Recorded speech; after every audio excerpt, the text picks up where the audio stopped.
When did the class clown go way too far?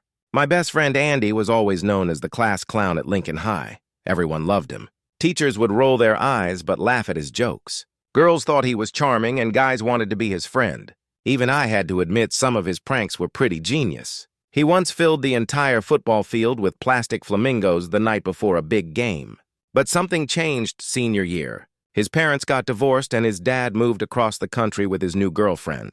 Andy started hanging out with this group of seniors who were known for taking things too far. His jokes became meaner, more targeted. He'd dump people's backpacks in trash cans and claim it was just a prank when they got upset.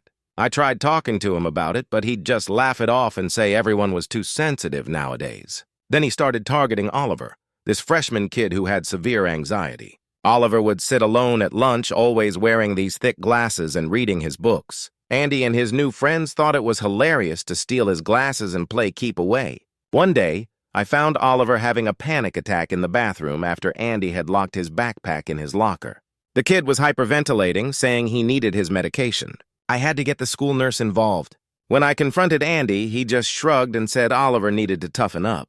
The breaking point came during our midterm exams. Oliver was taking his math test when Andy decided to pull his best prank yet. He'd somehow gotten hold of a Bluetooth speaker and hidden it in Oliver's hoodie during lunch. Right in the middle of the test, Andy started playing sounds of explicit adult content through the speaker. The whole class heard it. Oliver froze, his face turning bright red as everyone stared at him. Our teacher, Mrs. Peterson, immediately accused him of playing inappropriate content during an exam. Oliver tried to explain, but he was so panicked he could barely speak. He started having another anxiety attack right there in the classroom. I couldn't stay quiet anymore.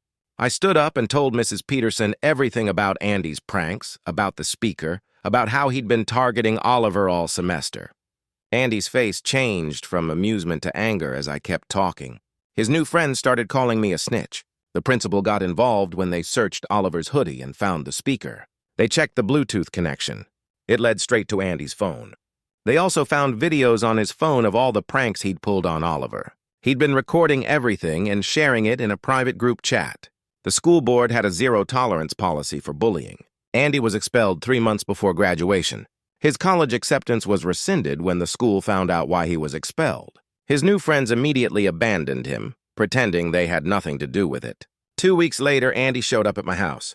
He was crying, saying his dad wouldn't even take his calls and his mom was talking about sending him to military school. He begged me to tell the school board it was all a misunderstanding. I just shut the door in his face. Oliver ended up graduating as valedictorian 3 years later. He got a full ride to Yale. I ran into him at a coffee shop last month. He's studying to become a child psychologist, specializing in helping kids with anxiety. He told me Andy had contacted him on Facebook recently, trying to apologize. Oliver had blocked him without responding. Last I heard, Andy was working at his uncle's car wash, still telling everyone his life got ruined because people can't take a joke anymore.